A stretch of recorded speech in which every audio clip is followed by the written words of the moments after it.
Oh, I'm sorry. I apologize. I was just over here crying because of how much I hate my job. Oh, it is the worst. I wish there was some strategy I could do with just my laptop and cell phone from the comfort of my own home where I could genuinely help people but also make myself a lot of money at the same time. I just don't know what that job is. Don't worry, guys. My acting is going to be much, much better soon. Wanted to quickly plug my course. I've got the Overage Mastery course up and online currently. I've got a free webinar, in fact. I got the link down below if you want to check that out, maybe learn more about how to get surplus funds. Happy to teach that to you guys. And also, before we hop into the main portion of this video, just wanted to let you know the microphone was really not working very well at all. It was an expensive mic I bought, and turns out it kind of sucked. So I filmed this next part about 4 times before finally getting the volume to just go through my phone and not the mic. So I'm going to cut to that, but the point of this video is to talk about what supplies and what things you need in order to start your own overage business. So that's the topic of the day. So without any further ado, let's go ahead and jump on into that part of the video. Okay, you ready for this? Cell phone and a laptop, okay? That's what you need to get started in this business. Forget about this for right now. A cell phone and a laptop, that's all I had when I got started in the overage business. That's literally it, all I had. Cell phone, a laptop. Guys, everything is digitized, everything's online. If you've got internet access, you got your laptop, you got your phone. It does not even have to be a smartphone. It could be a cheap flip phone, guys. If you can text people and call people, because some people prefer to be text instead of, called, you're good. I mean, a simple flip phone will get the job done, but I suspect that isn't most of your concerns. You probably all have a phone, you probably all have access to a computer or a laptop, which is all you need. But people say, okay, Dan, got the phone, got the laptop. What else do I really need to get going on this? Truthfully, guys, that is all you need. It's all I had when I started. So I'm not lying when I tell you that.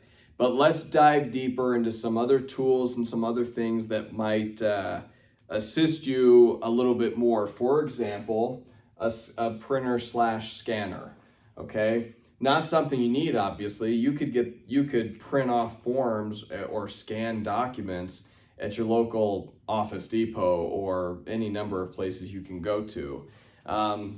Yeah, it takes more time. I mean, you're gonna have to walk or ride or drive there, but it's 15 cents. I mean, it's dirt cheap to make copies or print something or scan something onto a thumb drive that you then forward to your attorney. Very cheap, okay? So you don't need a printer when you get started, although admittedly, it definitely helps. So a good printer / scanner, again, this isn't some industrial thing, just a little home office one will get the job done. You're not printing that often. Most of my clients, in fact, prefer to get it via DocuSign or just email. I will literally just email the forms. They'll print it themselves, sign it, notarize it, send it back to me. Usually, scan it and they'll email it back to me. Really fast to do it that way. I love it when that's how they want it done. However, many of my clients do want me to actually print it and mail them the hard copies that they can then mail back. It's very common, so it helps to have a printer. A website. I didn't have a website starting off, and it wasn't something that even got brought up until several clients in, and I decided, well, I've gotten some money, so let me go ahead and set up a website. I did do it very early on, to be fair. Websites really help to establish credibility, and you can put testimonials and things on there, which is what I do. That's gonna make people trust you a lot more. So you do want to have a website eventually. You do not need to have a website when you first get started. While I'm thinking about it though, let's jump down to this last part, which is the LLC. I don't usually think about this because some people already have LLCs set up. However, legally speaking, you do want to set up your own LLC for tax purposes, okay? The man's got to get his money, right? So you got to set up your LLC, and that's going to be a one-time deal of like what, $50? That depends on what state you're living in, but it's really cheap.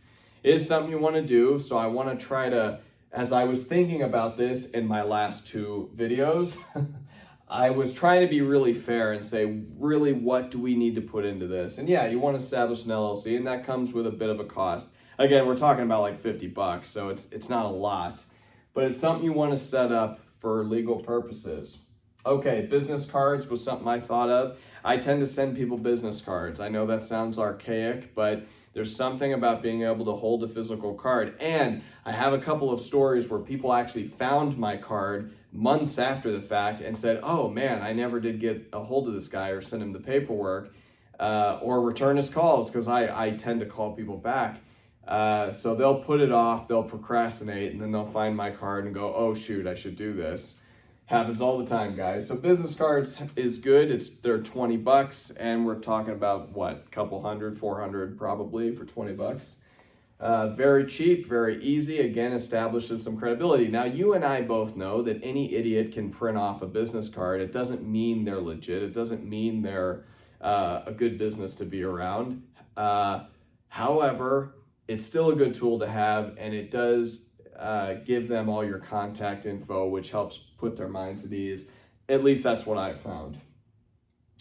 I use Outlook, which is a paid thing, obviously, Microsoft products, and that allows me to have my own email address. So my name at mybusiness.com. If you want that to be your email address, which looks really professional, looks really good. Again, I think it's a step up from having a Gmail account. Having said that, guys, starting out, I just had a Gmail account. That's all I did. I set up a Gmail, and a lot of businesses do that. So it's not uncommon these days for businesses to just use Gmail. So please don't get me wrong here. I don't think it's a necessity to have your own email address. I think having a Gmail account does the job just fine. It's simple, it's user-friendly, so you don't have to do it. But to step it up a notch, I think, yeah, it certainly looks more professional when you have your own email address. Why not?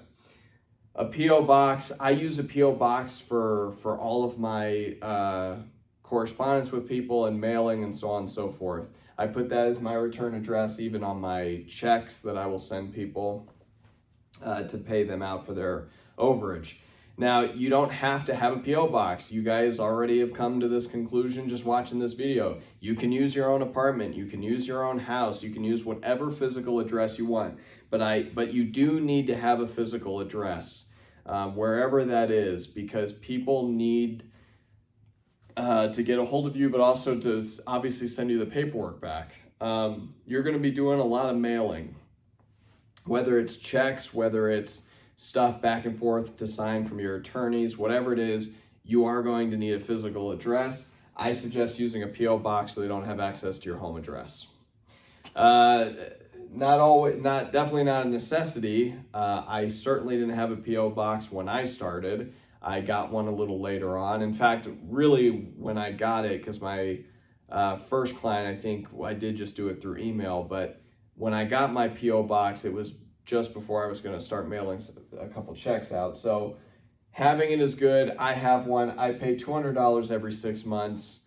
That's a lot. And it depends on your location for the pricing. I don't know what they're going to charge for you necessarily.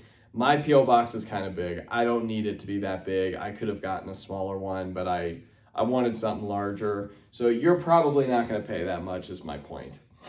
The LLC we covered. Guys, that is pretty much it. That is all I could think of to get started in this business. I use attorneys because I feel more confident when I have an attorney filing for me. A lot of attorneys you do not have to pay up front. A lot of it, in fact, the way my attorney works, well, the one in particular, but most attorneys do this. Trying to think. So even my newest attorney in Texas, She has me pay after the deal is done. So meaning after I get the check in the mail from the overage from winning that case, then usually they'll send me a bill. And this is usually the case with most of my attorneys. I do have one attorney where I tend to pay upfront or a retainer, but that's something that you can totally work out. It's not, that's never really been an issue for me because again, most of the time I pay on the back end. So that's not an upfront cost. Also, you don't have to use attorneys. That's not a necessity. I feel more comfortable doing it, but a lot of places you can file pro se. I've certainly done that before, but I think things tend to go smoother when you use an attorney. That's my only opinion on that, but you guys can work that out however you want to do it. It's your business. But again, most attorneys you pay them on the back end, so it doesn't matter. Does not matter. Man, and I'm really digging deep now to be talking about attorneys. That's digging deep. I think I've covered absolutely everything now for the third time. I'm not fresh, guys. I promise the first time I filmed this video, I was fresh to death. I did like a 20-minute thing. I highly doubt this video is going to be that long. I can feel myself dwindling a bit. But we don't have to overcomplicate this, guys. What you need is not the best smartphone, not the best laptop, not the best whatever. What you need is to get started in the overage business, okay? You need to start working these cases because, all of these cases pretty much go through the court systems. Courts take a minute. Sometimes they'll take a month or two. Sometimes they can even take longer, but average, you're looking at, 2 months. So you want to get going on these overage cases so that you can start getting these checks in like clockwork. Now, once you start getting these $5,000, $10,000, $20,000 checks, guess what? Now you can start building up your own business. You can start putting money into some of these other things that you don't have, advertising, whatever it is you want to do.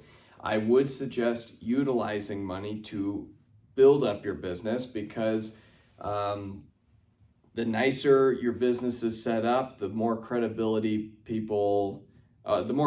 you have, and the better people will look at you, okay? So you do want to do things like that.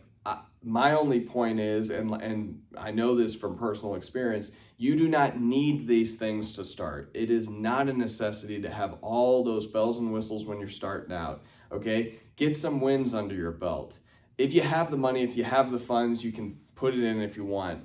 But this is a very inexpensive, very low-cost business to start. If you've ever wanted to start your own business, this is the one to do because the overheads are so minimal. There's just not a lot. And I'm suspecting if you're watching this, you probably already got the phone and laptop. Okay, so anything else is just some piddly little purchases if you wanted to get a printer or something. Very low cost, guys. That's why I love this business. This is one of many reasons I love it. So I hope this has been helpful. Please subscribe, like the video, and comment below if you have questions. I would love to answer your questions. It gives me ideas for content for my channel. So if you have questions, I'll probably answer them via a video for one of these weeks. I like to post at least once a week. I'll probably start posting multiple times a week though. Okay, guys, that's it for me. Happy hunting. We'll see you on the next one.